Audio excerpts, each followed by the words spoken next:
ಮಹಾದೇವಿ ಅಮ್ಮ ಅಪ್ಪ ಅನ್ನೋ ಒಂದು ಗಡಿಯನ್ನು ದಾಟಿ ತನ್ನ ವೈಯಕ್ತಿಕ ಜವಾಬ್ದಾರಿಯ ಒಂದು ಬದುಕನ್ನು ರೂಪಿಸಿಕೊಳ್ಳುವಂತಹ ಒಂದು ಗಡಿ. ಅದಕ್ಕೆ ಒಂದು ಇಂಧನವಾಗಿ ನಮ್ಮ ಕೌಶಿಕ ಮಹಾರಾಜರು ತಮ್ಮ ಪಾತ್ರವನ್ನು ನಿಭಾಯಿಸ್ತಾ ಇದ್ದಾರೆ. ರಾಜರ ಒಂದು ಅರಮನೆಯಲ್ಲಿ ಮಹಾದೇವಿ ತನ್ನ ಒಂದು ಚಿಂತನೆಯನ್ನು ನೀಡ್ತಾ ಇದ್ದಾಳೆ. ವಾಸ್ತವದಲ್ಲಿ ಚಿಂತನೆಯನ್ನು ಸ್ವೀಕಾರ ಮಾಡೋದಕ್ಕೂ ಯೋಗ್ಯತೆ ಇರಬೇಕು.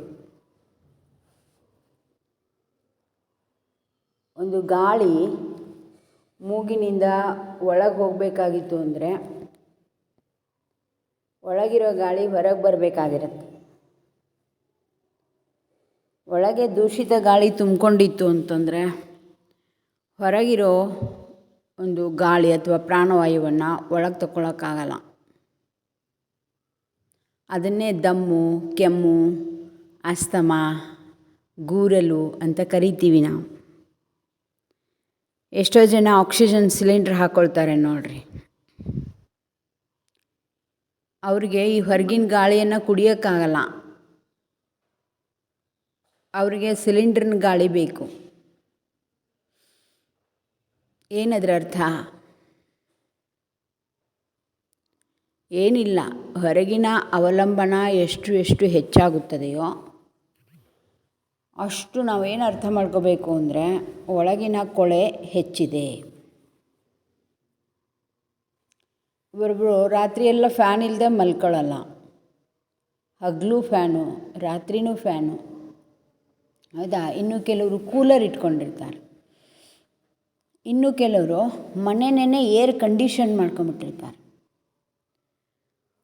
ತುಂಬ ಶ್ರೀಮಂತರು, ನಮ್ಮ ಮನೇನ ನಾವು ಏರ್ ಕಂಡೀಷನ್ ಮಾಡ್ಕೊಂಡಿದ್ದೀವಿ, ನಮ್ಮ ಮನೆಯಲ್ಲಿ ಎಲ್ಲೋದ್ರೆ ಅಲ್ಲಿ ಕೂಲರ್ ಐತೆ, ಕೂತಲ್ಲೇ ಫ್ಯಾನ್ ಐತೆ, ಹೌದು. ಅಷ್ಟೇ ಅಲ್ಲ, ಇನ್ನು ಕೆಲವರು ಆಕ್ಸಿಜನ್ ಸಿಲಿಂಡರ್ನೇ ಇಟ್ಕೊಂಡ್ಬಿಟ್ಟಿರ್ತಾರೆ.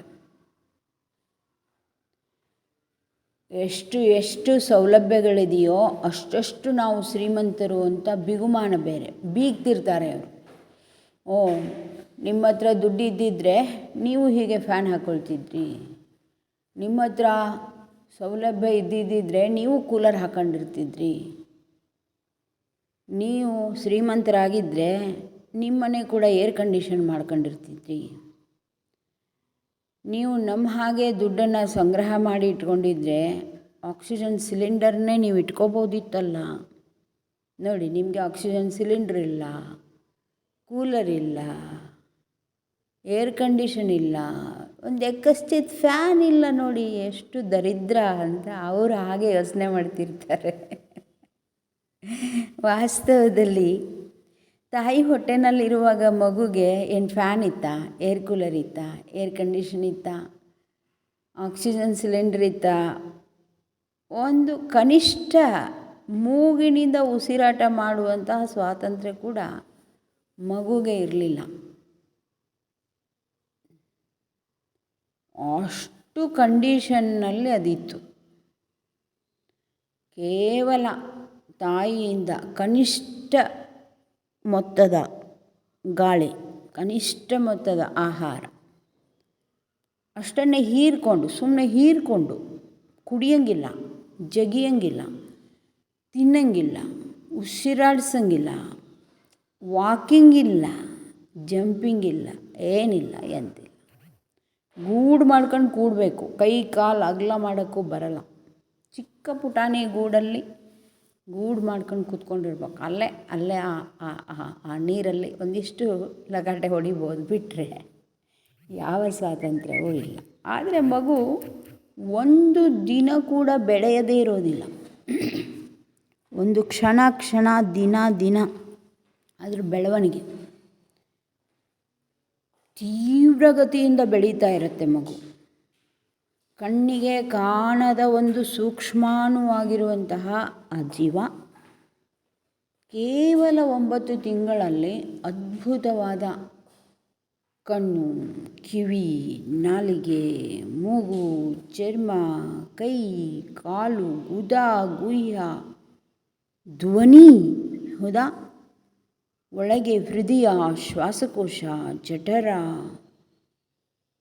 ಮೂತ್ರಕೋಶಗಳು, ಮಿದುಳು, ಯಕೃತ್ತು, ನೋಡಿ ಸಾವಿರಾರು ಮೈಲಿ ಉದ್ದದ ರಕ್ತನಾಳಗಳು, ನರವ್ಯೂಹ, ಎಂಥ ಅದ್ಭುತ ರಚನೆಯಾಗಿ ಅದು ಹೊರಹೊಮ್ಮುತ್ತದೆ. ಇದೇನು ಸಣ್ಣ ಮಾತೇನಲ್ಲ. ಹೌದು, ಈ ದೇಹ ಇದು ತೋರಿಕೆ, ಇದು ಮಿಥ್ಯಾ, ಇದು ಇಲ್ಲದ್ದು ಅಂತ ನಾವು ಶಾಸ್ತ್ರಗಳಲ್ಲಿ ನಮ್ಮ ಶರಣ ಸಾಹಿತ್ಯದಲ್ಲಿಯೂ ಕೂಡ ಇದನ್ನು ತ್ಯಾಗಾಂಗ ಅಂತಲೇ ಹೇಳಿದ್ದು. ತ್ಯಾಗಾಂಗ ಅರ್ಥ ಏನು? ಅಲ್ಲಗಳೆಯುವುದಲ್ಲ, ಅತಿಗಳೆಯುವುದಲ್ಲ, ಅದರ ಸೌಂದರ್ಯವನ್ನು ಇದ್ದಕ್ಕಿದ್ದಂತೆ ಕಾಪಾಡುವುದಕ್ಕೋಸ್ಕರ ಇದೆಲ್ಲವೂ ಕೂಡ ಯಾವುದರ ಆಶ್ರಯದಲ್ಲಿ ಇಷ್ಟು ಸುಂದರವಾಗಿ ಕ್ರಮಬದ್ಧವಾಗಿ ವಿಕಾಸವಾಗುತ್ತಿದೆ ಅನ್ನೋದ್ರ ಕಡೆ ನೀನು ದೃಷ್ಟಿ ಇರಿಸಪ್ಪ. ಈ ಕಡೆ ದೃಷ್ಟಿ ಇಡಬೇಡ. ಈ ಸುಂದರವಾದ ತನುವಿನಲ್ಲಿ ದೃಷ್ಟಿ ಇಡಬೇಡ. ಈ ಸುಂದರವಾದ ತನು ರೂಪುಗೊಳ್ಳೋದಕ್ಕೆ ಯಾವುದು ಆಧಾರವಾಗಿದೆ, ಯಾವುದರ ಆಧಾರದಲ್ಲಿ ಇದರ ಸೌಂದರ್ಯ ಇಷ್ಟು ಕ್ರಮಬದ್ಧವಾಗಿ ವಿಕಸಿತಗೊಳ್ಳುತ್ತಿದೆ, ಆ ಮೂಲದಲ್ಲಿ ನಿನ್ನ ದೃಷ್ಟಿಯನ್ನಿರಿಸು ಅನ್ನೋ ಅರ್ಥದಲ್ಲಿ ತ್ಯಾಗಾಂಗ ಅನ್ನೋ ಪದವನ್ನು ಬಳಸಿರೋದು. ನೀನು ಈ ಕಡೆ ದೃಷ್ಟಿ ಇರಿಸಿದರೆ ನಿನ್ನ ಅದರಲ್ಲಿ ಹಸ್ತಕ್ಷೇಪ ಮಾಡ್ತೀಯ, ಅದನ್ನು ಕೆಡಿಸ್ತೀಯ. ಇದು ಕೂಡಲ ಸಂಗಮ ದೇವರ ನೊಲಿಸ ಬಂದ ಪ್ರಸಾದಕಾಯ. ಈ ಪ್ರಸಾದದಲ್ಲಿ ನೀನು ಅಡೆತಡೆ ಮಾಡಬೇಡ, ಅದಕ್ಕೆ ಆತಂಕವನ್ನು ಉಂಟು ಮಾಡಬೇಡ, ಅದರ ಉದ್ದೇಶವನ್ನು ನೀನು ಅದಕ್ಕೆ ಉದ್ದೇಶಕ್ಕೆ ಧಕ್ಕೆ ಮಾಡಬೇಡ. ಅಷ್ಟಕ್ಕೋಸ್ಕರ ನೀನು ಇಲ್ಲಿ ಹಸ್ತಕ್ಷೇಪ ಮಾಡಬೇಡ. ನಿನ್ನ ದೃಷ್ಟಿ ಎಲ್ಲಿರಲಿ? ಇದರ ಆಧಾರದತ್ತ ಇರಲಿ. ಯಾವುದರಿಂದ ಮಗು ಉಸಿರಾಡಿಸುತ್ತಿತ್ತು, ಯಾವ ಶಕ್ತಿ ಆ ಮಗುವನ್ನು ಕಾಪಾಡಿಕೊಂಡಿತ್ತು.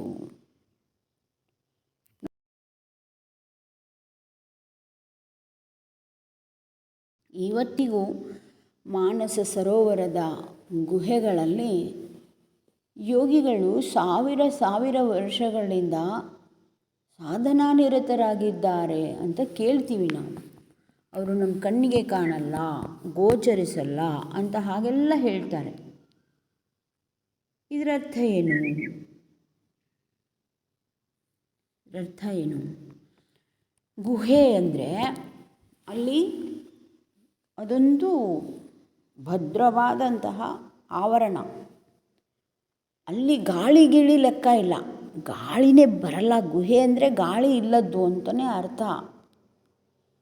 ಕೇವಲ ಒಂದು ಬೆಳಕಿನ ಕಿರಣ ಬರೋ ಹಾಗೆ ಅವರು ವ್ಯವಸ್ಥೆ ಮಾಡಿಕೊಂಡಿರ್ತಾರೆ. ಬೆಳಕಿನ ಕಿರಣ ತೂರೋದಕ್ಕೆ ಎಷ್ಟು ಸೂಕ್ಷ್ಮ ರಂಧ್ರ ಇದ್ದರೆ ಸಾಕು, ಗಾಳಿ ಬರೋದಕ್ಕೆ ಕಿಟಕಿ ಬೇಕು. ಆದರೆ ಬೆಳಕು ಹರಿಯೋದಕ್ಕೆ ಒಂದು ಅತಿ ಸೂಕ್ಷ್ಮ ರಂಧ್ರ ಇದ್ದರೆ ಸಾಕು. ಅಷ್ಟನ್ನು ಮಾತ್ರ ಇಟ್ಕೊಂಡು ಎಲ್ಲವನ್ನೂ ಭದ್ರಪಡಿಸಿಕೊಂಡು ಒಳಗೆ ಕೂತ್ಕೊಂಡಿರ್ತಾರೆ. ಆ ಗುಹೆಯ ಒಳಗೆ ಇರುವ ಗಾಳಿಯೇ ಅವರಿಗೆ ಸಾಕು. ಆ ಅವಕಾಶ, ಆ ಗುಹೆ ಒಳಗೆ ಏನೊಂದು ಆಕಾಶ ಸೃಷ್ಟಿಯಾಗಿರ್ತದೋ ಆ ಆಕಾಶದಲ್ಲಿ ಚಲಿಸುವಂತಹ ಗಾಳಿ, ಅಂದರೆ ಎಲ್ಲಿ ಆಕಾಶ ಇದೆಯೋ ಅಲ್ಲಿ ಗಾಳಿ ಹುಟ್ಕೊಳ್ಳುತ್ತೆ ಅಂತ. ಆಕಾಶದಿಂದ ತಾನೇ ವಾಯು ಹುಟ್ಟಿರೋದು. ಗುಹೆಯ ಒಳಗಿರುವ ಆಕಾಶದೊಳಗೆ ಹುಟ್ಟಿಕೊಳ್ಳುವ ಆ ಗಾಳಿಯೇ ಅವರಿಗೆ ಸಾಕು. ಅಂಥ ಗುಹೆಯಲ್ಲಿ ಅವರು ಸಾವಿರ ವರ್ಷ ಸಾಧನೆ ಮಾಡ್ತಿರ್ತಾರೆ. ಮತ್ತು ಹೇಗೆ ನಾವು ಫ್ಯಾನ್ ಬೇಕಂತೀವಿ, ಏರ್ ಕಂಡೀಷನ್ ಬೇಕಂತೀವಿ, ಕೂಲರ್ ಬೇಕಂತೀವಿ, ಸಿಲಿಂಡರ್ ಬೇಕಂತ ನಮಗೆ ಅವರು ಹೊರಗಿನ ಸಾಮಾನ್ಯ ಬೀಸುವ ಗಾಳಿಯನ್ನು ಕೂಡ ಅಲ್ಲಗಳೆದು ಅವರು ಒಳಗೆ ಗುಹೆಯೊಳಗಿರುವ ಅತ್ಯಲ್ಪ ಗಾಳಿನಲ್ಲಿ ಅದು ಹೇಗೆ ಸಾಧನೆ ಮಾಡ್ತಾರೆ. ಇದು ವಿಶೇಷ. ಅಂದರೆ ಯಾರು ಅತ್ಯಲ್ಪ ಪ್ರಮಾಣದ ಹೊರಗಿನ ಅವಲಂಬನವನ್ನು ಒಪ್ಪಿಕೊಂಡಿರುವರೋ ಅವರು ನಿಶ್ಚಿತವಾಗಿಯೂ ಶ್ರೇಷ್ಠವಾದ ಸಾಧನೆಯತ್ತ ಹೆಜ್ಜೆ ಇಡೋದಕ್ಕೆ ಹೆಚ್ಚು ಹೆಚ್ಚು ಅರ್ಹರಾಗಿರುತ್ತಾರೆ. ಹೊಟ್ಟೆನಲ್ಲಿರೋ ಗರ್ಭಸ್ಥ ಶಿಶು ದಿನೇ ದಿನೇ ವಿಕಾಸವಾಗುತ್ತದೆ ಅತ್ಯಲ್ಪ ಪ್ರಮಾಣದ ಒಂದು ಸೌಲಭ್ಯಗಳಿಂದ. ಇನ್ನು ಹಿಮಾಲಯದ ಗುಹೆಯಲ್ಲಿರುವ ಯೋಗಿಗಳು ಧ್ಯಾನಸ್ಥ ಸ್ಥಿತಿಯಲ್ಲಿ ಸಮಾಧಿಸ್ಥರಾಗಿ ಸುಷುಮ್ನದಿಂದ, ಅಂದರೆ ತಮ್ಮೊಳಗಿನ ಗಾಳಿ, ತಮ್ಮೊಳಗಿನ ಆಹಾರ, ತಮ್ಮೊಳಗಿನಿಂದಲೇ ಎಲ್ಲ ಅವಶ್ಯಕತೆಗಳನ್ನು ಅವರು ಪಡೆದುಕೊಳ್ಳೋದಕ್ಕೆ ಒಂದು ಕಿಂಚಿತ್ ಪ್ರಚೋದನೆ, ಹೊರಗಿನಿಂದ ಕಿಂಚಿತ್ ಪ್ರಚೋದನೆಯನ್ನು ಅವರು ಪಡೀತಿರ್ತಾರೆ. ಅಂದರೆ ಶರೀರದ ಕಿಂಚಿತ್ ಅವಲಂಬನೆ, ಉಸಿರಿನ ಕಿಂಚಿತ್ ಅವಲಂಬನೆ, ಬೆಳಕಿನ ಕಿಂಚಿತ್ ಅವಲಂಬನೆಯೂ ಅವರ ಒಳಗಿರುವ ಆ ಒಂದು ಮೂಲ ಎಲ್ಲ ಅಗತ್ಯಗಳನ್ನು ಪೂರೈಸುವಂತಹ ಆ ಹೃದಯ ಗುಹೆಯಲ್ಲಿರುವ ಆನಂದ ಸ್ವರೂಪದ ಆ ಜ್ಯೋತಿರ್ಪ್ರಭಾವಲಯದ ಆ ಹರಿಯುವಿಕೆಗೆ ಒಂದು ಕಿಂಚಿತ್ ಪ್ರಚೋದನೆ ಹೊರಗಿನಿಂದ ಅವರಿಗೆ ಸಾಕಾಗಿರುತ್ತೆ. ಇದು ಅವರನ್ನು ನಿರಂತರವಾಗಿ ಸಾಧನೆಯಲ್ಲಿ ಬೆಳೆಯೋ ಹಾಗೆ ಮಾಡ್ತದೆ. ಎಷ್ಟು ಅಂದರೆ ನಾವು ಹೊರಗೆ ಕಷ್ಟಪಟ್ಟು ಸಾಧನೆ ಮಾಡಿ ಪಡೆಯೋದನ್ನು ಅವರು ಅತ್ಯಲ್ಪ ಸಮಯದಲ್ಲಿ ಅತ್ಯಲ್ಪ ಅವಲಂಬನದಿಂದ ಪಡಿತಿರ್ತಾರೆ. ಈಗ ಹೊರಗಡೆ ನನಗೆ ತಪಸ್ಸು ಮಾಡಿ, ಅಂದರೆ ಕಷ್ಟಪಟ್ಟು ಪಡೆಯೋಕ್ಕೆ ಒಂದು 6 ತಿಂಗಳು ಬೇಕು ಅಥವಾ 6 ವರ್ಷ ಬೇಕು ಅಥವಾ 60 ವರ್ಷ ಬೇಕು ಅನ್ನೋದನ್ನು ಅವರು ಕೇವಲ 6 ನಿಮಿಷದಲ್ಲಿ ಅಥವಾ 6 ಕ್ಷಣಗಳಲ್ಲಿ ಪಡೆಯುವ ಒಂದು ಆ ಸಾಧ್ಯತೆಯ ಬಾಗಿಲುಗಳನ್ನು ತೆರೆದುಕೊಂಡಿರುತ್ತಾರೆ. ಅದಕ್ಕೆ ತಪಸ್ಸು ಅಂದರೆ ಏನು? ಯಾವುದನ್ನು ನಾವು ಸ್ಥೂಲ ಅವಲಂಬನೆಗಳಿಂದ ಹಲವು ವರ್ಷಗಳನ್ನೇ ಕಳೆಯಬೇಕಾಗಿದೆಯೋ, ಏನು ಲಾಭ ಪಡೆಯೋದಕ್ಕೆ, ಅದನ್ನು ಅತ್ಯಲ್ಪ ಸಮಯದಲ್ಲಿ ಅವರು ಧ್ಯಾನ ಸ್ಥಿತಿಯಲ್ಲಿ ಪಡೆದುಕೊಳ್ಳುತ್ತಾರೆ. ಈ ಕಾಲ ಕರ್ಮದ ಜನ್ಮ ಜನ್ಮಾಂತರದ ಬಂಧನವನ್ನು ಹರಿಯೋದಕ್ಕೆ ನಮಗೆ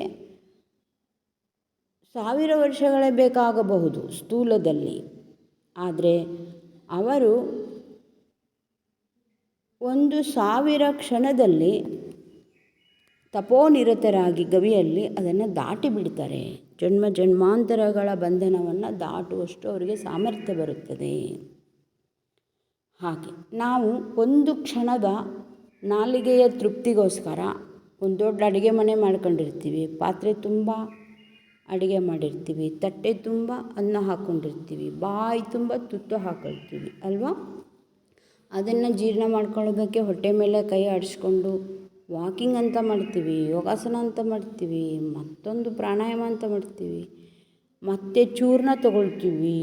ಜೀರ್ಣ ಆಯಿತೋ ಇಲ್ಲೋ, ನಾನು ಟಾಯ್ಲೆಟ್ಗೆ ಹೋಗಿ ಬಂದನೋ ಇಲ್ಲೋ, ಮತ್ತೆ ಹಸಿವಾಗಬೇಕು, ನನಗೆ ಹಸಿವಾಗ್ತಾ ಇಲ್ಲ ಅಂತ ಚಿಂತೆ, ಹಸಿವೆ ಆದಮೇಲೆ ಮತ್ತೆ ಉಣ್ಣಬೇಕು ಅಂತ ಚಿಂತೆ, ಉಂಡ ಮೇಲೆ ಅದನ್ನು ಜೀರ್ಣ ಮಾಡ್ಕೊಳ್ಬೇಕು ಅಂತ ಚಿಂತೆ, ಜೀರ್ಣ ಆದಮೇಲೆ ಅದನ್ನು ಬಹಿರ್ದಶೆ ಮಾಡಬೇಕು ಅಂತ ಚಿಂತೆ, ಅದನ್ನು ಮತ್ತೆ ಜೋಪಾನ ಮಾಡೋದಕ್ಕೆ ಈ ಶರೀರನ ಮತ್ತೆ ನಿದ್ದೆ ಮಾಡೋದು ಚಿಂತೆ, ನಿದ್ದೆ ಮಾಡಿದ್ಮೇಲೆ ಎಚ್ಚರ ಆಗೋ ಚಿಂತೆ, ಹೌದಾ? ಇದರಲ್ಲಿ ನಾವು ಮುಳುಗಿಬಿಟ್ಟಿದ್ದೀವಿ, ಚಕ್ರದಲ್ಲಿ ಮುಳುಗಿಬಿಟ್ಟಿದ್ದೀವಿ.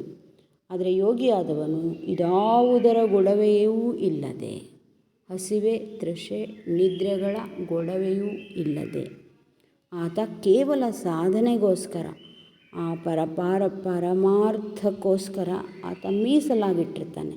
ಅಲ್ಲಿ ಅದು ಹೇಗೋ ನಿದ್ದೆ ಸಂಭವಿಸಿ ಬಿಡುತ್ತದೆ, ಹೇಗೋ ಒಂದು ತುತ್ತು ಅನ್ನ ಅವನಿಗೆ ದಕ್ಕಿ ಬಿಡ್ತದೆ. ಅದಕ್ಕಾಗಿ ಅವನು ಶ್ರಮಿಸುವುದಿಲ್ಲ, ಕಷ್ಟಪಡುವುದಿಲ್ಲ, ಅದರ ಚಿಂತನೆ ಮಾಡುವುದಿಲ್ಲ.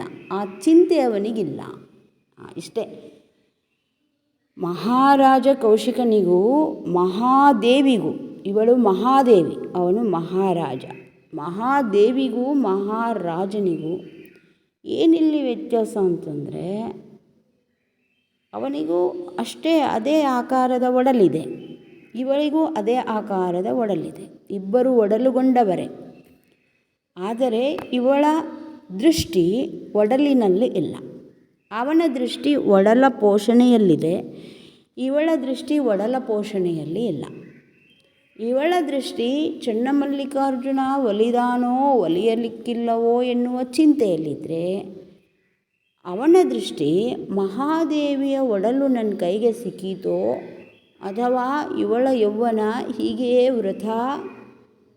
ವೃಥಾ ಸರಿದು ಹೋಗುವುದೋ, ಯಾರಿಗೂ ದಕ್ಕದಂತೆ. ಅವನೇನು ಚಿಂತೆ ಮಾಡ್ತಿದ್ದಾನೆ, ಇವಳೊಬ್ಬಳು ಮದುವೆ ಆಗಿಲ್ಲ ಅಂತಂದರೆ ನಮ್ಮ ರಾಜ್ಯದಲ್ಲಿ ಎಲ್ಲ ಹೆಣ್ಮಕ್ಳು ಇದೇ ಥರ ಮದುವೆ ಆಗೋದಿಲ್ಲ ಅಂದರೆ ಏನು ಕತೆ ಅಂತ ಅವನು ಚಿಂತೆ ಮಾಡ್ತಾನೆ.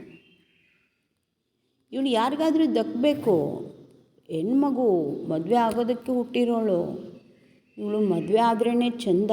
ಇವಳೊಬ್ಳೇನಾದರೂ ಮದುವೆ ಆಗಿಲ್ಲ ಅಂತಂದರೆ ಮತ್ತು ಬೇರೆ ಎಲ್ಲ ಹೆಣ್ಮಕ್ಳು ಇದೇ ಥರ ನಾನು ಮದುವೆ ಆಗಲ್ಲ ಅಂತ ಕೂತ್ರೆ ನನ್ನ ರಾಜ್ಯದ ಪರಿಸ್ಥಿತಿ ಏನಾಗ್ಬೋದು? ಯಾರು ಬೇಡ ಅಂತಂದರೆ ಕೊನೆಗೆ ನನ್ನನ್ನು ಅಲ್ಗಳೆಯೋಕ್ಕಾಗತ್ತಾ? ರಾಜನನ್ನೇ ಅಲ್ಗಳೆಯೋಕ್ಕಾಗತ್ತಾ? ಅದೆಂಗೆ ರಾಜನನ್ನು ಅಲ್ಗಳೆದು ಇವಳು ಮತ್ತೆ ಮುಂದೆ ಹೋಗ್ತಾಳೆ ಅಂತ ಸವಾಲದು. ಅದು ಅವನ ಸವಾಲಲ್ಲ, ಇಡೀ ಪ್ರಕೃತಿಯೇ ಚಿಂತೆಗೀಡಾಗತ್ತಂತೆ. ಒಂದು ಹೆಣ್ಮಗು ನಾನು ಮದುವೆ ಆಗಲ್ಲ ಅಂತ ಅಂದ್ಕೊಂಡ್ಬಿಟ್ರೆ ಮನೆಯವರು ಚಿಂತೆಗೀಡಾಗ್ತಾರೆ, ಊರವರು ಚಿಂತೆಗೀಡಾಗ್ತಾರೆ. ಆಮೇಲೆ ಮಹಾರಾಜರುಗಳಿಗೆ ಚಿಂತೆ ಆಗುತ್ತೆ. ಅಷ್ಟೇ ಅಲ್ಲ, ದೇವತೆಗಳಿಗೂ ಕೂಡ ಚಿಂತೆ ಆಗುತ್ತಂತೆ, ರಾಕ್ಷಸರುಗಳಿಗೂ ಚಿಂತೆ ಆಗುತ್ತಂತೆ. ಅದು ಹೇಗೆ? ನಮ್ಮ ಸಾಮ್ರಾಜ್ಯ ಇದು, ಇಲ್ಲಿ ಪ್ರತಿಯೊಬ್ಬರು ಮದುವೆ ಆಗಬೇಕಾಗಿದ್ದು ಮತ್ತು ತಮ್ಮ ಮಾನವ ಸಂತತಿಯನ್ನು ಮುಂದುವರ್ಸೋದಕ್ಕೆ ತಮ್ಮ ಒಂದು ಸುಂಕವನ್ನು ಕೊಟ್ಟು ಹೋಗಬೇಕಿಲ್ಲಿ. ಇಲ್ಲ ಅಂತಂದರೆ ಪ್ರಕೃತಿ ನಡೆಯೋದು ಹೇಗೆ? ಪ್ರಕೃತಿ ರೂಢಿಯಿಂದ ನಡೀತಾ ಇದೆ. ಇದು ರೂಢಿಯ ಸೃಷ್ಟಿ. ಒಂದು ಕ್ಷಣ ಕೂಡ ಅಲ್ಲಿ ಏನಾದರೂ ರೂಢಿಯ ಪ್ರವಾಹದ ಗತಿಗೆ ಧಕ್ಕೆ ಆದರೆ ಅದು ಅಸ್ತಿತ್ವವನ್ನು ಕಳ್ಕೊಳ್ತದೆ. ಇದು ಹೆಂಗೈತೆ ಪ್ರಕೃತಿ ಅಂದರೆ, ಅದು ಬಿಟ್ಟು ಬಿಡದೆ ಅದಕ್ಕೆ ನಾವು ಜೀವ ಕೊಡ್ತಾ ಇರಬೇಕು. ಜೀವ ಕೊಟ್ಟಿಲ್ಲ ಅಂತಂದರೆ ಅದು ಬದುಕಲ್ಲ. ಹೆಂಗಿದೆ ನೋಡಿ, ನಮ್ಮ ಜೀವವನ್ನು ಅದಕ್ಕೆ ಕೊಡ್ತಾ ಇರಬೇಕು. ನಾವು ತಿಳ್ಕೊಂಡಿದ್ದೀವಿ ಅದು ನಮಗೆ ಜೀವ ಕೊಡ್ತತೆ ಅಂತ. ಇಲ್ಲ, ಅದು ನನಗೆ ಶಕ್ತಿ ಕೊಡ್ತತೆ ಅಂತ ನಾವು ತಿಳ್ಕೊಂಡಿದ್ದೀವಿ. ಅದು ನನಗೆ ಆನಂದ ಕೊಡ್ತತೆ ಅಂತ ನಾವು ತಿಳ್ಕೊಂಡಿದ್ದೀವಿ. ಅದು ನಮಗೆ ಸುಖ ಕೊಡ್ತತೆ ಅಂತ ನಾವು ತಿಳ್ಕೊಂಡಿದ್ದೀವಿ. ಆದರೆ ಈ ಮಕ್ಕಳು, ಮರಿ, ಮದುವೆ, ಸಂಪತ್ತು ಯಾವುದು ಕೂಡ ನನಗೆ ಸುಖ ಕೊಡ್ತಿಲ್ಲ, ನನಗೆ ಆನಂದ ಕೊಡ್ತಿಲ್ಲ, ನನಗೆ ತನ್ನ ಪ್ರಾಣವನ್ನು ನನಗೆ ಕೊಡ್ತಿಲ್ಲ. ಅದು ನನ್ನ ಜೀವವನ್ನು ಅದು ಹಿಂಡ್ತಾ ಐತೆ, ನನ್ನ ಆನಂದವನ್ನು ಅದು ಕಬಳಿಸ್ಕೊಳ್ತಾ ಐತೆ, ನನ್ನ ಸುಖವನ್ನು ಅದು ಬೆಲೆ ಕೇಳ್ತಾ ಐತೆ. ಒಂದು ಕ್ಷಣದ ಸುಖಕ್ಕೋಸ್ಕರ ಆತ್ಮಸುಖವನ್ನೇ ಬೆಲೆ ಕೇಳುತ್ತಿದೆ. ಒಂದು ಕ್ಷಣದ ಆನಂದಕ್ಕೋಸ್ಕರ ನನ್ನ ಆತ್ಮಾನಂದವನ್ನೇ ಅದು ಬಲಿ ತಗೊಳ್ತಾ ಐತೆ. ಒಂದು ಕ್ಷಣದ ಚೈತನ್ಯಕ್ಕೋಸ್ಕರ ನನ್ನ ಪ್ರಾಣ ಚೈತನ್ಯವನ್ನೇ ಅದು ಆಹುತಿ ತೆಗೆದುಕೊಳ್ತಾ ಐತೆ. ಮತ್ತು ತನ್ನ ರೂಢಿಯ ಪ್ರವಾಹವನ್ನು ಯಥಾರೀತಿಯಾಗಿ ಉಳಿಸಿಕೊಳ್ಳುವುದಕ್ಕೋಸ್ಕರ ಪ್ರತಿಯೊಬ್ಬರ ಮೇಲೂ ದಬ್ಬಾಳಿಕೆ ಮಾಡಿ, ನೀನು ಉಣ್ಣಲೇಬೇಕು, ನೀನು ಉಡಲೇಬೇಕು, ನೀನು ನಿದ್ರೆ ಮಾಡಲೇಬೇಕು, ನೀನು ಸಂತತಿಯನ್ನು ಮುಂದುವರಿಸಲೇಬೇಕು. ಅದಕ್ಕೆ ಪೂರಕವಾಗಿ ಮತ್ತೆ ಸಾಮಾಜಿಕ ವ್ಯವಸ್ಥೆಗಳು, ನೀನು ಮದುವೆಯಾಗಲೇಬೇಕು, ನೀನು ಮಕ್ಕಳು ಮಾಡಲೇಬೇಕು, ನೀನು ಮನೆ ಕಟ್ಟಲೇಬೇಕು. ಅಂದರೆ ಎಲ್ಲರೂ ಹೇಗೆ ಮಾಡ್ತಾ ಇದ್ದಾರೆ ಹಾಗೆ ಮಾಡಲೇಬೇಕು. ಎಲ್ಲರೂ ಹೇಗೆ ಮಾಡ್ತಾ ಇದ್ದಾರೆ, ನೀನು ಹಾಗೆ ಮಾಡಿಲ್ಲ ಅಂದರೆ ಅದರ ರೂಢಿಯ ಪ್ರವಾಹಕ್ಕೆ ವ್ಯತ್ಯಯ ಉಂಟಾದರೆ ಅದರ ಅಸ್ತಿತ್ವ ಕಳ್ಕೊಂಡ್ಬಿಟ್ಟತ್ತೆ. ಅದರ ಅಸ್ತಿತ್ವ ಯಾವುದರಿಂದ ಆಯ್ತಂದರೆ ಒಂದೇ ಸಮನೆ ನನ್ನ ಪ್ರಾಣವನ್ನು ಅದಕ್ಕೆ ಕೊಡ್ತಾ ಇರಬೇಕು, ಒಂದೇ ಸಮನೆ ನನ್ನ ಆನಂದವನ್ನು ಅದಕ್ಕೆ ಆಹುತಿ ಕೊಡ್ತಾ ಇರಬೇಕು, ಒಂದೇ ಸಮನೆ ನನ್ನ ಸುಖವನ್ನು ಅದಕ್ಕೆ ಬಲಿ ಕೊಡ್ತಾ ಇರಬೇಕು, ಒಂದೇ ಸಮನೆ ಆ ರೂಢಿಯ ಪ್ರವಾಹಕ್ಕೆ ನನ್ನನ್ನು ಆಹುತಿ ಕೊಡ್ತಾ ಇರಬೇಕು. ಅದರಿಂದ ಅದು ಬದುಕಿದೆ. ಈ ಸಮಾಜ ವ್ಯವಸ್ಥೆ ಅದರಿಂದ ಬದುಕಿದೆ, ಕಾನೂನುಗಳು ಅದರಿಂದ ಬದುಕಿದ್ದಾವೆ, ಪ್ರಕೃತಿಯ ಎಲ್ಲ ವ್ಯವಸ್ಥೆ ಕೂಡ ಆ ರೂಢಿಯ ಪ್ರವಾಹದಿಂದ ಬದುಕಿವೆ ನೋಡಿ. ಅದಕ್ಕೆ ಸಿದ್ಧಾರೂಢ, ಆರೂಢ ಅಂದರೆ ಈ ರೂಢಿಯಿಂದ ಬಿಟ್ಟು ಆರೂಢ. ನೋಡಿ, ಉಸಿರಾಡಿಸುವ ಪ್ರಾಣಿ ಒಮ್ಮೆ ಲಿಂಗ ಪ್ರಾಣಿಯಾಗಿ ಬಿಟ್ಟ, ಅವರೇ ಆರೂಢರು. ಈ ರೂಢಿಯ ಜನ ಉಸಿರಾಡಿಸ್ಕೊಂಡು ಬದುಕ್ತಾ ಇದ್ದಾರೆ. ಮತ್ತು ಉಸಿರಿನ ಜೊತೆಗೆ ಇರೋ ವಾಸನೆಗಳು, ಅದು ಹಸಿವೆ, ತೃಷೆ, ನಿದ್ರೆ, ಇದಕ್ಕೆಲ್ಲ ಬಲಿಯಾಗ್ತಾ ಇದ್ದಾರೆ. ಆದರೆ ಒಂದು ಕ್ಷಣ ಒಬ್ಬ ವ್ಯಕ್ತಿ ಈ ರೂಢಿಯಿಂದ ಆ ರೂಢಕ್ಕೆ ಬಂದ್ಬಿಟ್ಟ. ಎಷ್ಟು ಗಲಾಟೆ, ಎಷ್ಟು ಗಲಾಟೆ. ಅವ್ರನ್ನ ಕೂತ್ಕೊಳ್ಳೋಕೆ ಬಿಡ್ತಿಲ್ಲ, ನಿಂತ್ಕೊಳ್ಳೋಕೆ ಬಿಡ್ತಿಲ್ಲ, ಅಡ್ಡಾಡೋಕ್ಕೆ ಬಿಡ್ತಿಲ್ಲ, ಊಟ ಮಾಡೋಕ್ಕೆ ಬಿಡ್ತಿಲ್ಲ, ಎಲ್ಲ ಕಡೆಗೂ ಅಡ್ಡಿ. ಅದೆಂಗೆ ಕೂತ್ಕೋತೀಯ ನಿನ್ನ ತಲೆ ಮೇಲೆ ಬೆಂಕಿನೇ ಇಟ್ಬಿಡ್ತೀವಿ, ಅದೆಂಗೆ ನೀನು ಮಲ್ಕೋತೀಯ, ಅದೆಂಗೆ ನೀನು ಊಟ ಮಾಡ್ತೀಯ, ವಿಷನೇ ಹಾಕ್ಬಿಡ್ತೀವಿ ನೋಡಿ. ಇಡೀ ಪ್ರಕೃತಿಗೆ ಚಿಂತೆ. ಒಬ್ಬ ತೆಪ್ಪಗೆ ಕೂತ್ಕೋತಾನೆ ಅಂತಂದರೆ ಚಿಂತೆ, ಇಡೀ ಪ್ರಕೃತಿಗೆ ಚಿಂತೆ. ಅದೆಂಗೆ ಕೂತ್ಕೋತೀಯ, ನಿನ್ನ ತಲೆ ಮೇಲೆ ಬೆಂಕಿ ಇಡ್ತೀವಿ, ಅದೆಂಗೆ ಕೂತ್ಕೋತೀಯ ನೋಡ್ತೀನಿ ಅಂದರೆ ನೀನು ಸುಮ್ಮನೆ ಕೂತ್ಕೊಳ್ಳೋಕೆ ಬರಲ್ಲ.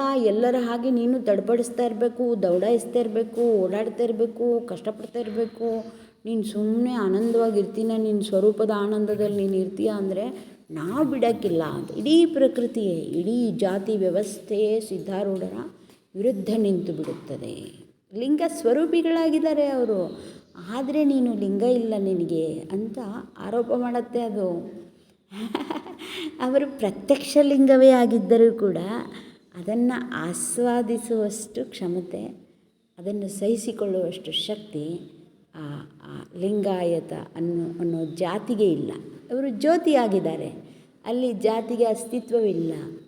ಆದರೆ ಜಾತಿಯ ಉದ್ದೇಶವೇ ಜ್ಯೋತಿಗೆ ಬತ್ತಿ ಆಗಬೇಕು. ಜಾತಿ ಅನ್ನೋದು ಒಂದು ಬತ್ತಿ ಆಗಬೇಕು. ಹೌದು, ಚಿಂತನೆ ಅನ್ನೋದು ಅದಕ್ಕೆ ಎಣ್ಣೆ ಆಗಬೇಕು. ಬತ್ತಿ ಮತ್ತು ಎಣ್ಣೆ ಸೇರಿ ಅದು ಜ್ಯೋತಿ ಆಗಬೇಕು. ಹೌದು, ಇದು ನಮ್ಮ ಬದುಕಿನ ಉದ್ದೇಶ. ಆದರೆ ಇಲ್ಲಿ ಲಿಂಗಾಯತ ಅನ್ನೋ ಜಾತಿ ಇದೆ. ಆ ಚಿಂತೆ, ಇವರು ಚಿಂತನೆಯ ಜಾಗೇನಲ್ಲಿ ಚಿಂತೆ ಮಾಡ್ತಿದ್ದಾರೆ. ಅಂದರೆ ಎಣ್ಣೆ ಹಾಕಬೇಕು ಬತ್ತಿಗೆ, ಅದು ಬಿಟ್ಟು ನಾವು ನೀರು ಹಾಕ್ತಾಯಿದ್ದೇವೆ. ಬತ್ತಿಗೆ ನೀರು ಹಾಕಿಬಿಟ್ರೆ ಏನಾಗುತ್ತೆ, ದೀಪ ಹೊತ್ಕೊಳುತ್ತಾ, ಪುರು ಪುರು ಪುರು ಪುರು ಅನ್ನತ್ತೆ, ಚುಟು ಚುಟು ಚುಟು ಅನ್ನತ್ತೆ, ಚಟ್ ಚಟ್ ಅನ್ನತ್ತೆ. ಹಾಗೆ ಅವರಲ್ಲಿ ದೀಪ ಹೊತ್ಕೋತಾ ಇಲ್ಲ. ಆ ಜಾತಿ ಅನ್ನುವ ಬತ್ತಿ ಜ್ಯೋತಿಯಾಗಬೇಕಿದೆ. ಅದಕ್ಕೆ ಚಿಂತನೆಯ ಎಣ್ಣೆಯನ್ನು ಹಾಕಬೇಕು.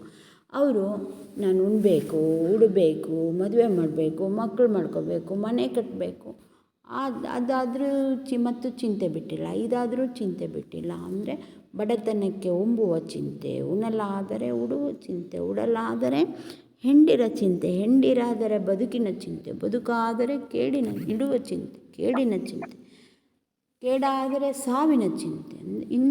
ಇಂದಿ ಹಲವು ಚಿಂತೆಯಲ್ಲಿಪ್ಪವರ ಕಂಡೆ, ನಿಮ್ಮ ಚಿಂತೆಯಲ್ಲಿಪ್ಪವರನ್ನು ಒಬ್ಬರನ್ನು ಕಾಣಲಿಲ್ಲ ಅಂತ ಹೇಳ್ತಾರೆ ಶರಣರು. ಆದರೆ ಮಹಾದೇವಿ ಇಲ್ಲಿ ಅವಳಿಗೆ ಒಡಲಿದೆ, ಕೌಶಿಕನಿಗೂ ಒಡಲಿದೆ. ಆದರೆ ಒಡಲ ಪೊರೆಯುವ ಚಿಂತೆ, ಒಡಲ ಹಸಿವೆಗಳನ್ನು ಅಂದರೆ ಅನ್ನ, ಆಹಾರ, ಕಣ್ಣಿಗೆ ಮನೋಹರ, ಕೈಗೆ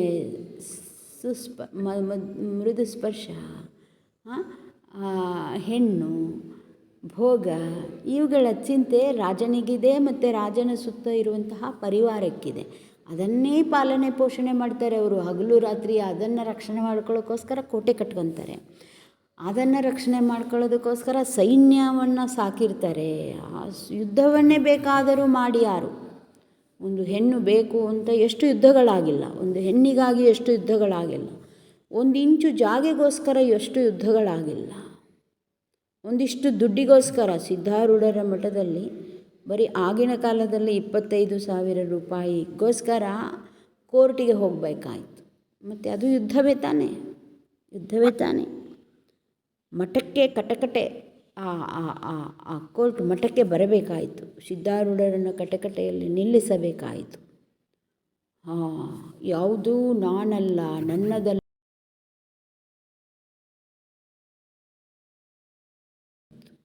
ಒಳ್ಳೆಯ ಉದ್ದೇಶಕ್ಕೋಸ್ಕರ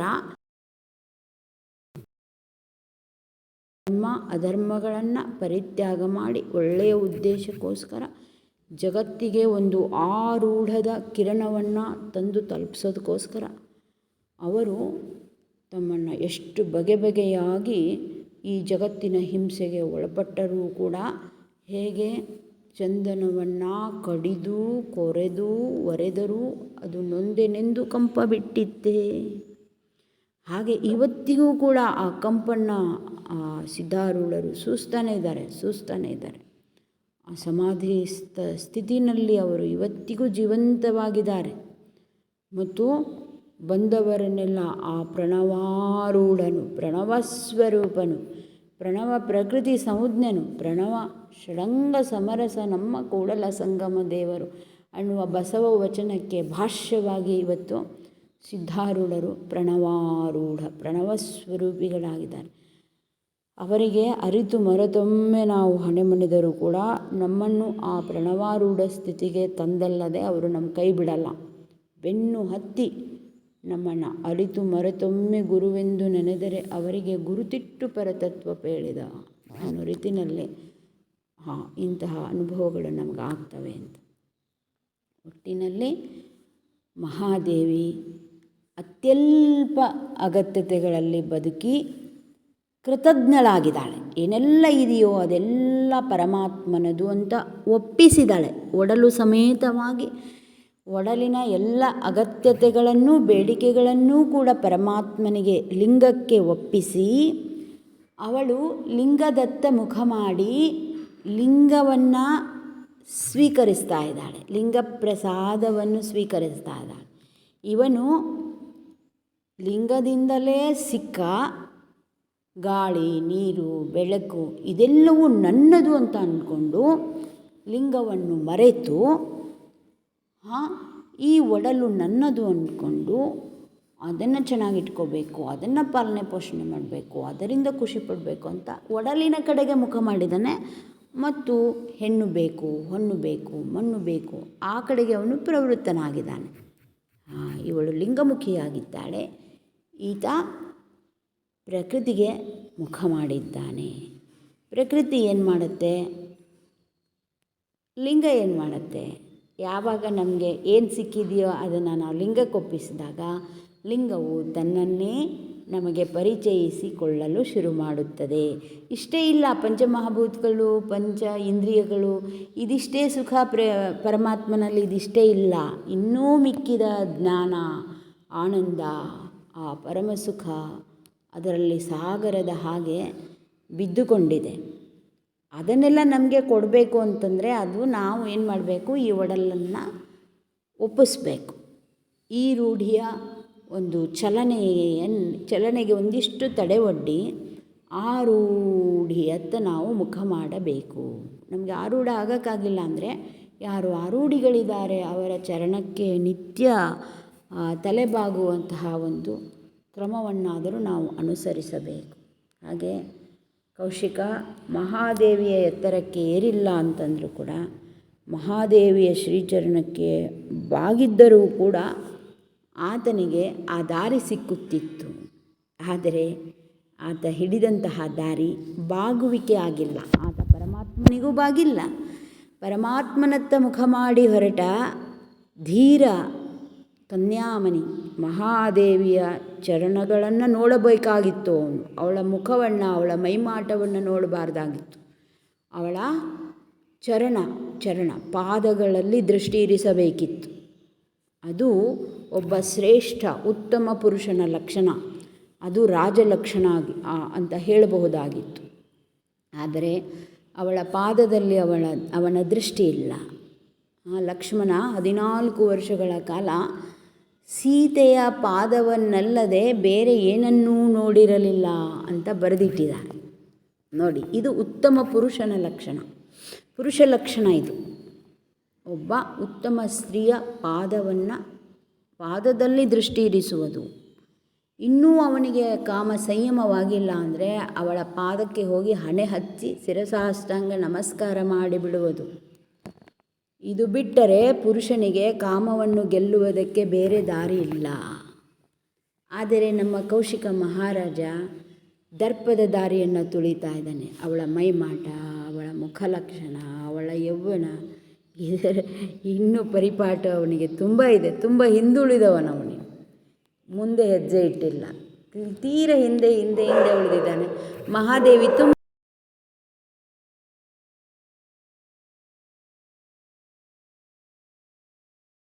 ಒಬ್ಬರಿಗೆ ಕೈ ಕುಲುಕಬೇಕು ಅಂದರೆ ಅದು ಸಂಭವಿಸುವುದಿಲ್ಲ ಅನ್ನೋ ಎಲ್ಲ ಲಕ್ಷಣಗಳು ಇಲ್ಲಿ ಕಾಣಿಸ್ತಾ ಇದ್ದಾವೆ.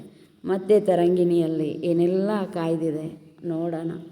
ಅವಕಾಶ ಮಾಡಿಕೊಟ್ಟಂತಹ ಬೆಳಗಿನ ಸತ್ಸಂಗದ ಎಲ್ಲ ಶರಣ ಬಾಂಧವರಿಗೆ ಸತ್ಯಮೇಧಾವಿಯ ಶರಣಾರ್ಥಿಗಳು. ಮೈ ಮಾರುಡ ಗುರುವಿಗೆ ಲಿಂಗ ಭಂಗದಿ ಪೂರ್ಣಲಿಂಗ ರೂಪನಾದವಗೆ, ಲಿಂಗ ಭಂಗದಿ ಪೂರ್ಣಲಿಂಗದ ರೂಪನಾದವಗೆ, ಸಂಗ ಮೂರರ ಸಂಗ ತೊರೆಯುತ್ತಾನೆ ಸಂಗ ಪರಮಾನೆಂದು ಬೋಧಿಸಿ ಮಂಗಲಾಂಗನ ಸಂಗ ಸುಖದೊಳಗಿರಸಿದಾತನಿಗೆ, ಮಂಗಲಾಂಗನ ಸಂಗ ಸುಖದೊಳಗಿರಸಿದಾತನಿಗೆ, ಮುದ್ದಿಯಾಗಿಯ ನಾಮರೂಪದ ಸುದ್ದಿ ತೆಗೆಯದೆ ಶುದ್ಧ ಚಿನ್ಮಯ ಇದೆಯನ್ ಮುದು ಮಗನಿಗೆ ಬೋಧ ಮಾಡುವದೆ, ಇದೆಯನ್ನು ಮುದು ಮಗನಿಗೆ ಬೋಧ ಮಾಡುವದೆ, ನಿಧಿ ಇಲ್ಲದೆ ಇದು ಬೆಳಗುವ ಶುದ್ಧ ರವಿ ಶಶಿತಾರೆ ಬೆಳಗುವ ಪದವಿಯ ಶುದ್ಧ ಬ್ರಹ್ಮವೇ ಎಂದು ಬೋಧಿಪದೆ, ಪದವಿಯತ ಶುದ್ಧ ಬ್ರಹ್ಮವೇ ಎಂದು ಬೋಧಿಪದೆ, ಸತ್ತು ಚಿತ್ತಾನಂದ ನಿತ್ಯನು ಮತ್ತೆ ಪೂರ್ಣನು ಪರಮ ಬ್ರಹ್ಮನು ಸುತ್ತಲಿರುತ್ತಿ ಸತ್ತು ಹುಟ್ಟುವೆನೆಂಬ ಭ್ರಮೆವೇತೆ, ಸತ್ತೋಲಿರುತ್ತಿದೆ ಸತ್ತು ಹುಟ್ಟುವೆನೆಂಬ ಭ್ರಮೆವೇತೆ, ಎತ್ತ ನೋಡಲು ತಾನೇ ಇರುತ್ತಿದೆ ಮತ್ತೆ ಒಬ್ಬರ ಸುದ್ದಿ ಎತ್ತವೆ ಚಿತ್ತಲು ಶಾಂತನಾಗಿರು ಎಂದು ಬೋಧಿಪದೆ, ಚಿತ್ತದಳು ಶಾಂತನಾಗಿರು ಎಂದು ಬೋಧಿಪದೆ, ಮಂಗಳಾರತಿ ಬೆಳಗ ಬನ್ನಿರಿ ತುಂಗ ಮೈ ಮಾರುಡ ಗುರುವಿಗೆ ಲಿಂಗ ಬಂದು ಪೂರ್ಣಲಿಂಗದ ರೂಪನಾದವಗೆ, ಲಿಂಗ ಭಂಗದಿ ಪೂರ್ಣಲಿಂಗದ ರೂಪನಾದವಗೆ. ಓಂ ಶಿವ ಶಿವ ಎಂಬುದೇ ಚಂದಂ ಶಿವ ನನ್ನದಿದ್ದರೆ ಅನ್ಯ ದೈವವಿಲ್ಲಂದೆಂ, ಭವಕ್ಕೆ ಬಾರದಿರುವುದೇ ಚಂದಂ ಭವಗಿರಿ ವಜ್ರ ಪ್ರಸನ್ನ ಶಂಕರ ಲಿಂಗಾಯ ನಮಃ, ಸಾಂಬ ಜಯ ನಮಃ, ಪಾರ್ವತಿ ಪತಿ ಶಿವ ಹರ ಹರ ಮಹಾದೇವ.